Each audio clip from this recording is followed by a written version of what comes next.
کیا ہے. تو ہمیں ہمارا دماغ تھوڑا اوپن رکھنا ہے. آج آپ اتنی ماشاءاللہ سے اتنی جوان لڑکیوں کو میں یہاں دیکھ رہی ہوں. ہم فیوچر جنریشن ہے, آج کا یوتھ ہے, تو ہم کوشش کریں کہ ہم لوگوں کو انسپائر کریں. لوگ جوانوں کو دیکھ کے جلدی انسپائر ہوتے ہیں نا, کیونکہ لوگوں کی نظر میں یہ آپ کتنی بھی پرہیزگار عبادت گار بزرگ کو دیکھو, وہ اثر نہیں ہوتا ہے جو ایک پرہیزگار جوان کو دیکھ کر ہوتا ہے. کیونکہ کہتے ہیں نا جوانی میں ہی تو نفس ہوتا ہے نا, ہر وہ بری چیز کرنے کے لیے شیطان آپ کے اندر ڈالتا رہتا ہے جس سے اللہ ناراض ہوتے ہیں. چاہے بے پردگی ہو, چاہے ہسبینڈ اینڈ وائف میں لڑائی کرانا, کبھی کبھی آف کورس دیکھو ڈیفینیٹلی سب کے ریلیشن اچھے ہوتے ہیں, پر چھوٹی موٹی نوک جھوک سب کی لائف میں ہوتی ہے. کوئی پرفیکٹ نہیں ہے, کوئی پرفیکٹ نہیں ہے. ہر کسی کی اگر آپ کو ایسا لگتا ہے کہ کسی کی زندگی میں کچھ بھی نہیں ہو رہا ماشاءاللہ سے لوگ, یہ خیالی پلاؤ ہے, یہ بالکل بھی نہیں ہوتا ہے. ہر کسی کی لائف میں آپ کو میں بھی بہت کیوٹ پیاری لگوں گی, میرے بھی ڈفرینسز ہیں ہوتے, پر اچھا انسان کیا ہے امیجیٹلی سولو کر دے. ہاں تھوڑا 5-10 منٹ بات ہوئی, بعد میں ارے یار پلیز مجھے معاف کر دو, گلے لگا لے, ہدیہ دے دے, محبت کی نظر سے دیکھ لے, باتیں کر لے, معافی مانگ لے. آئی تھنک وہی ایک اندر ہونا چاہیے, کیونکہ شیطان تو چاہے گا نا. میں نہیں چاہتی ہوں شام کو یہ ابلیس کا بچہ جا کے وہاں بیٹھے, چھوٹا شیطان ابلیس کی محفل میں, اور مزے لے کے میں نے میاں بیوی میں جھگڑا لگا دیا. وہی ہوتا نا شام کو نا ایسی ہی محفل جمتی ہے. آئی ایم شیور آپ سب نے سنا ہوگا, جن کو نہیں پتا ان کے لیے, کہ شام کو نا ابلیس ایسی محفل لگا کے بیٹھتا ہے. ایسے چھوٹے چھوٹے سب شیطان, چھوٹے بڑے سب بیٹھے ہوتے ہیں. تو کہتا ہے اچھا تم نے کیا کیا؟ میں نے نا آج اس بندے کو چوری کروایا. اچھا اوکے وٹ ایور. آپ نے کیا کیا؟ میں نے نا اس سے جھوٹ بلوایا, میں نے نا اس سے ڈاکہ دلوایا, میں نے نا اس کو نا یہ بد زبان ہو کر اس کا انسلٹ کیا. یہ پیچھے سے ایک چنٹو سا شیطان ہاتھ اٹھاتا ہے ایسے, تم نے کیا کیا؟ میں نے نا میاں بیوی میں جھگڑا لگایا. وہ شیطان ابلیس اسے کہتا ہے تم آگے آؤ, آگے آؤ, اور اس کو سب سے ایسے VIP سیٹ میں بٹھاتا ہے. بولتا ہے یہ اس نے کچھ کام کر کے آیا ہے. یہ کیوں کہتا ہے؟ کیونکہ جب ہم جھوٹ بولتے ہیں نا کبھی کبھی, اچھا میں نے آپ سے بول, میرا ذاتی معاملہ ہوتا ہے, ٹھیک ہے, بہت ساری جو ہم گناہ کرتے ہیں وہ ہمارے ذاتی معاملہ ہوتا ہے, لیکن میاں بیوی میں جو جھگڑا ہوتا ہے نا وہ نسلوں کا معاملہ ہوتا ہے. اس میں سب سے زیادہ نسلیں خراب ہوتی ہے. میاں بیوی چھوڑ دے ایک دوسرے کو, اللہ معاف کرے, بٹ الگ ہو جاتے, بچوں کا فیوچر خراب. وہ جھگڑا بچے دیکھتے, بچے بھی اگر ہسبینڈ مارنے والا ہوتا ہے یا بیوی زبان لڑانے والی ہوتی ہے تو بیٹا بیٹی یہی سیکھتے ہیں. تو یہ نسلوں کو خراب کرتا ہے. نسل تھوڑی نا میرے بعد ختم ہو جانی ہے.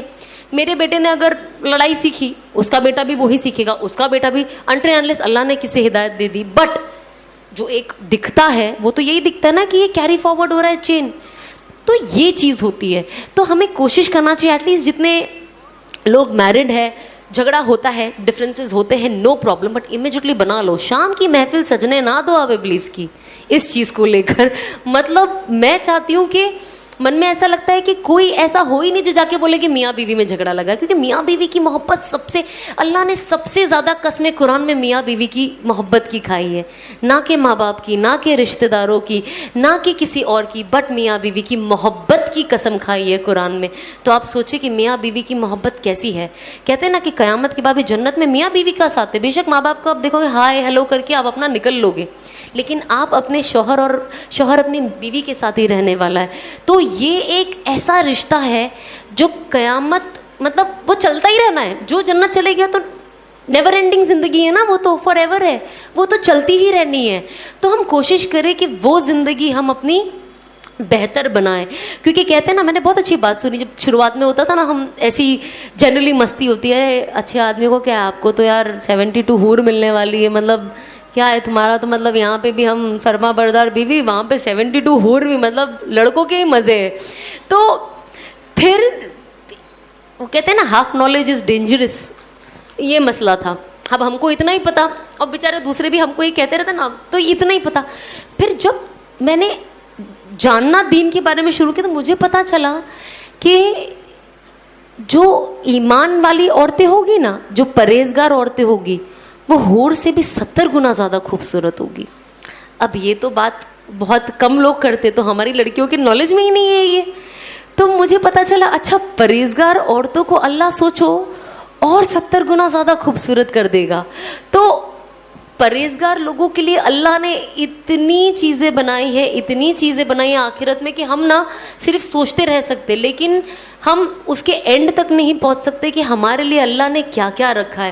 تو ہم کوشش کریں کہ ہم جو بھی کریں ہماری نیت صرف یہ ہونی چاہیے کہ بس ہمیں اللہ کو راضی کرنا ہے. اگر اللہ راضی تو اللہ مخلوقوں کے دل میں بھی آپ کے لیے محبت رکھ دیتا ہے, اور اگر مخلوق راضی تو دنیا کے تو کام بن ہی جائیں گے نا. اگر آج آپ لوگ مجھ سے محبت کرتے, اگر آج میں آپ کو بولوں گی میرا ایک کام کر دو تو آپ کر ہی دو گے نا. میں آپ سے محبت کرتی ہوں, آپ مجھے بولو کہ ثنا یہ کر دو, میں کر ہی دوں گی. تو اللہ جب مخلوقوں کے دل میں اللہ محبت پیدا کرتا ہے نا, وہ نیور اینڈنگ محبت ہے, وہ کبھی ختم نہیں ہوگی جب تک اللہ نہیں چاہے گا کہ یہ محبت ختم ہو. تو ہم ہمارے دل میں یہ لے کر چلے اور یہ یقین کریں کہ سب کچھ کرنے والا صرف اللہ ہے اور کوئی نہیں ہے. ہم سب یہ مانتے اللہ کرتے آئے ہیں, اللہ کر رہے ہیں, آگے بھی اللہ کریں گے, پر ہمارا توکل نہیں ہے اس پہ. ہم تھوڑے سے نا ڈگمگا جاتے, ویک ہو جاتے. کوئی مسئلہ نہیں, یہ انسانی فطرت ہے, یہ ہوتا ہے. لیکن کیا کرنا ہے, اگر ہم جہاں پہ بھی, یہ شیطانی وسوسہ ہے نا, تو جہاں پہ بھی ہم تھوڑا سا ایسے ڈگمگائے ہمیں کوشش کرنا نہیں, یہ بالکل غلط ہے, یہ شیطان مجھے وسوسہ دے رہا ہے, مجھے سیدھا چلنا ہے. تو جب میں نے اپنی لائف چینج کرنا شروع کیا نا, تو انس نے مجھے دعا سکھائی, بہت خوبصورت دعا ہے, I'm sure بہت لوگوں کو آتی ہوگی, پر میں تو بھی بولنا چاہوں گی. انہوں نے مجھے دعا سکھائی, یا مقلب القلوب ثبت قلبی علی دینک. اس کا ترجمہ, اے دلوں کو پھیرنے والے میرے دل کو تیرے دین پہ جما دے. اور میں ہر وقت جب نماز پڑھتی ہوں, سجدے میں رہتی ہوں, تو میں ہمیشہ یہ دعا پڑھتی ہوں, یا مقلب القلوب ثبت قلبی علی دینک, اے دلوں کو پھیر. میں ترجمے کے ساتھ پڑھتی ہوں, کیونکہ ترجمہ میں نا, کیونکہ ہمیں اردو سمجھ میں آتی ہے تو اردو جلدی سے دل میں بیٹھ جاتی ہے, تو میں ترجمے کے ساتھ بولتی ہوں کہ اے دلوں کو پھیرنے والے میرے دل کو تیرے دین پہ جما دے, میرے دل کو تیرے دین پہ جما دے. کیونکہ اللہ ہی ہمارے ایمان کی حفاظت کر سکتا ہے نا. ہم تو فون بھی نہیں سنبھال سکتے, چاہے 1 لاکھ کا فون کیوں نہ ہو. گھومتا ہے کہ نہیں ہم سے سامان, کبھی سونا گھوم جاتا ہے, کبھی فون گھوم جاتا ہے, کبھی کپڑے گھوم جاتے ہیں, کبھی یہ ہم سے کچھ نہ کچھ گھومتا ہے. جب ہم اتنی چیزوں کی حفاظت نہیں کر سکتے, آپ کو لگتا ہے ہم ایمان کی حفاظت کر سکتے ہیں؟ تو اسی لیے ہمیں اللہ سے ہمیشہ کہنا چاہیے کہ اللہ میں تو کچھ نہیں کر سکتی ہوں, آپ ہی کر سکتے ہو, تو پلیز میرے ایمان کی حفاظت بھی آپ کے ہاتھ ہے, پر محنت کرنا میرا کام ہے. تو ہم کوشش کریں کہ جو اسبابی اختیار اللہ نے دیا ہے نا وہ ہم کریں, باقی غیبی تو اللہ کر ہی رہا ہے, بس ہمیں یقین ہونا ضروری. تو ہم یہ سوچیں. اور ایک میں چھوٹی سی ٹپ آپ کو دوں گی جو میں کرتی ہوں, کیونکہ مجھے ایسا لگتا ہے شیطان کبھی بھی کہیں سے بھی آ سکتا ہے. جب آف کورس جب میں یہاں پہ بھی آئی تو آیت الکرسی پڑھ لی کہ بھیا ہوتا نا کبھی آپ کو بھلا دے کچھ بات کرنے کے لیے, ابھی آپ کے دماغ میں کچھ آ نہیں رہا ہے, آپ سے کچھ غلط نکل جائے, تو آپ بس یہ کوشش کریں ایوری ڈے. ہم سب سے کچھ نہ کچھ اونچ نیچ ہوتی ہے, ٹھیک ہے, جو غلط ہوتا ہے اور جو کہیں نہ کہیں اللہ کو ناراض کرتا ہے. اب کبھی کبھی ہم کو پتہ نہیں ہوتا ہے کہ کیا ہے, کبھی کبھی پتہ ہوتا ہے. تو اللہ سے صرف آپ کوشش کریں عشاء کے بعد جب بھی میں ہمیشہ دن کے آخر میں کوشش کرتی ہوں کہ میں کروں. آپ کوشش کریں کہ بس آپ 2 رکعت نفل پڑھیں اور نیت کریں کہ اللہ 2 رکعت نفل نماز ادا کرتی ہوں, مجھے میرے نفس سے اور شیطان کے وسوسے سے بچا. کیونکہ ہمیں صرف شیطان کے وسوسے سے نہیں, اپنے نفس کے وسوسے سے بھی بچنا ہے. کبھی کبھی شیطان اپنا کام کر کے اپنے اندر اتنا گھل جاتا ہے کہ اب وہ ہے بھی نہیں, پر ہمارا نفس اس سے بھی بڑا شیطان بن چکا ہے. تو ہمیں اب اپنے نفس پہ بھی قابو کرنا ہے. تو ہم کوشش کریں کہ 2 رکعت نفل اس نیت سے پڑھے کہ اللہ ہمیں ان ساری چیزوں سے حفاظت ہماری حفاظت کرے. جیسے ہم کہتے ہیں نا کہ اگر کالا جادو سے اور لوگوں کی نظر سے اور ان سب سے بچنا ہے تو سورہ فلق پڑھے, سورہ ناس پڑھے, سورہ منزل, ہر چیز کے لیے کچھ نہ کچھ پڑھائی ہے نا. تو ہم کوشش کریں کہ ایٹ لیسٹ یہ ایکسٹرا 2 رکعت نا آپ اپنی نفس کے لیے اور شیطان کے لیے ایک دم فکس کر دے کہ یہ تو پڑھنا ہے جس سے میں اس سے دور رہوں. اور بس آپ کوشش کریں کہ ہر وقت آپ نماز جتنا وقت پہ پڑھے. کیونکہ کہتے ہیں نا کہ جب انسان ظہر آپ عصر کے بعد بھی پڑھ لو تو اللہ اس کا کیا کہتے ہیں فائدہ دے ہی دیتا ہے, پر اس کی برکت ہے نا وہ نہیں ملتی ہے نا. ثواب مل جاتا ہے, برکتیں نہیں ملتی ہے. تو ہم کوشش کریں کہ جو چیز جو وقت پہ کی گئی ہے نا وہ ٹائم پہ کریں تاکہ ہمیں ثواب بھی ملے اور اس سے جو فائدہ ہے ہم کو وہ بھی ملے. تو ہم کوشش کریں کہ نماز کے پابند بنے. آپ کی زندگی نماز ہی بدل سکتی ہے, ٹرسٹ میں, اور کچھ نہیں بدل سکتا ہے. اگر لوگ کہتے ہیں نا دیکھو یار یہ مطلب یہ کرتی ہے, صرف نماز 5 ٹائم پڑھتی ہے, آپ ان لوگوں کے باتوں میں مت آنا, یہ باتوں سے آپ دور رہنا. کیونکہ آپ کو نماز ہی بدلے گا, نماز آپ کے دل میں نرمی لائے گا اور آپ کو صحیح راستے پہ لے کے جائے گا. اذان ہو رہی تھی اس لیے رک گئی. ویسے بھی میں آپ کا 5 منٹ کا وقت دوں گی کیونکہ میں نے جسٹ بولا کہ نماز وقت پہ پڑھو. میں نہیں چاہتی ہوں کسی کی نماز میری وجہ سے لیٹ ہو جائے. تو بس میں یہی کہوں گی کہ ہم کوشش کریں. آئی ایم شیور آپ سب آپ میری نظر میں آپ سب مجھ سے بہت بہتر ہو. Trust me. میں یہاں پہ اللہ جانتا ہے اگر میں جھوٹ بول رہی ہوں تو لیکن یہ سچ بات ہے کہ مجھے آپ سب کو دیکھ کر اور آپ جیسی بہنوں کو دیکھ کر لائف میں ہمیشہ موٹیویشن ملا ہے. اور میں نے ہمیشہ اللہ سے کہیں نہ کہیں دعا کی ہے کہ مجھے آپ جیسا بنا دے.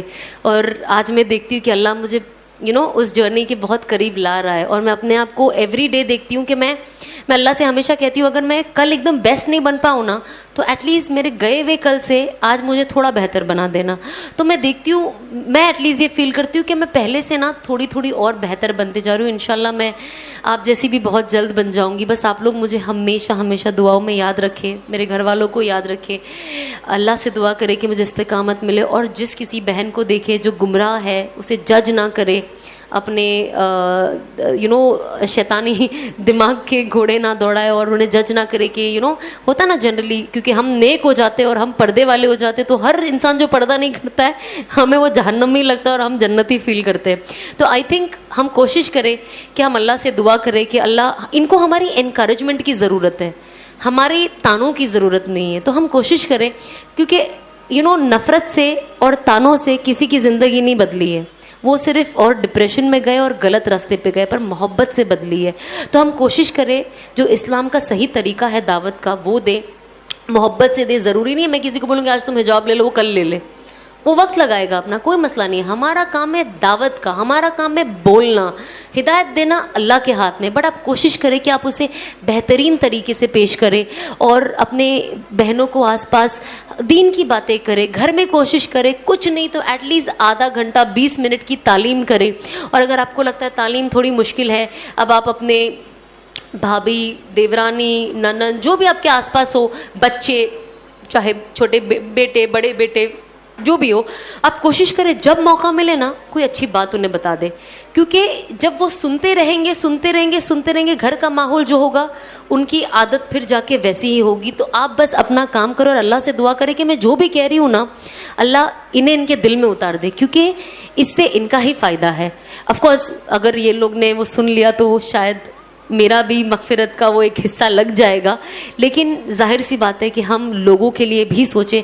ہمیں ہمیشہ سوچنا چاہیے کہ ہم لوگوں کے لیے خیر بنیں, لوگ ہمارے لیے خیر بنیں, ہم لوگوں کی امانت میں خیانت نہ کریں, لوگوں کی عزت کریں. جو بیسک سٹیپس آف اسلام ہے, basic steps of good Muslims ہے, ہم کوشش کریں. کیونکہ کہتے ہیں نا جہنم میں سب سے زیادہ جو تعداد ہوگی نا وہ ہوگی جن کا بات کرنے کا طریقہ اچھا نہیں ہے.